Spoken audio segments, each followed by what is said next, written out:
Hi, it's Shorty again. If you have a moon in Taurus, then this is for you. I'm going to go ahead and read your entry real quick in the complete book of the zodiac. Okay. You'll probably want to cut out and keep this explanation of what it means to have the moon in Taurus. But then, you tend to want to cut out and keep most everything you see. You're an incorrigible collector. Where others are content to look at things and let them go, you yearn to own them. Your home contains all the luxurious creature comforts that have ever been invented, plus spares in the closet just in case. You're a hopeless hoarder and a salesperson's dream customer. Never mind what it costs, it's fine, precious, special, and exquisite. You've got to have it. You're also breathtakingly stubborn. When you come under pressure to do something you don't feel inclined to do, you anchor yourself to the nearest immovable object and defy anyone birds you. But enough of your good points. What's wrong with you? Well, I have to point out you're far too inventive a cook, too gifted a gardener, or too talented a creative artist for your own good. You're forever having to fend off requests for your time and energy from the many people who stand in awe of your skill.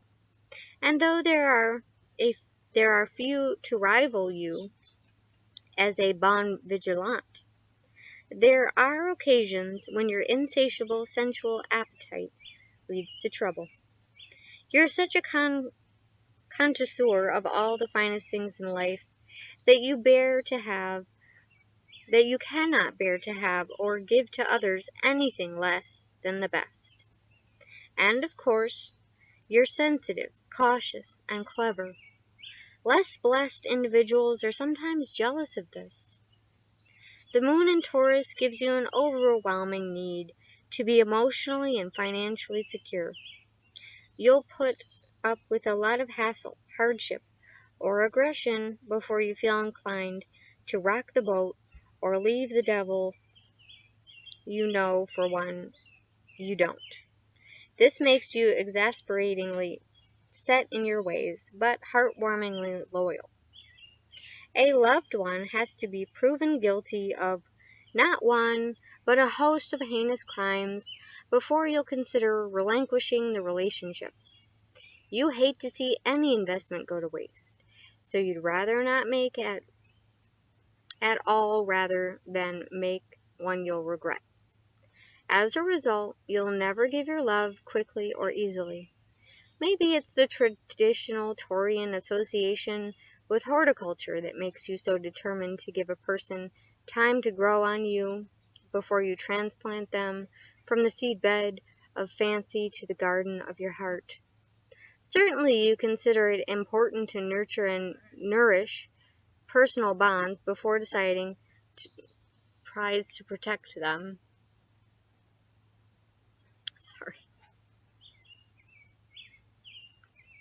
You'll secretly worry about making the wrong choice, or being sold a shallot instead of a daffodil bulb. Though you actually have a great ability to spot the real gem within a mountain of flakes, you like to inspect the pile carefully.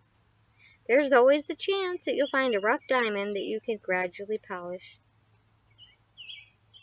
This desire to get value for money from your every acquisition makes some people shy of you.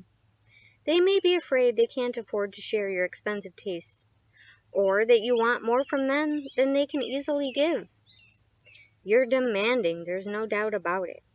But since all you ever demand from a person is that they do their very best for themselves as much as for you, it's just as well if your attitude naturally deters impostors, ne'er-well-doers, and fly-by-nights.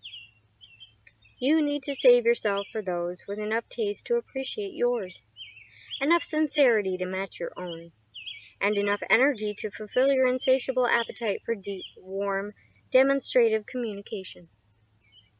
You've been your own worst enemy on several occasions, in the past, and though you've recently become more adept at controlling the tendency to want to cut off your nose in spite of your face, it's fairly constant temptation. It all comes down to your reluctance to compromise. You feel that if you can't have exactly what you want precisely when you want it, you'd rather not have anything at all. Time and again, you've turned down openings that could have been turned into opportunities, simply because they weren't gift wrapped and clearly labeled as such.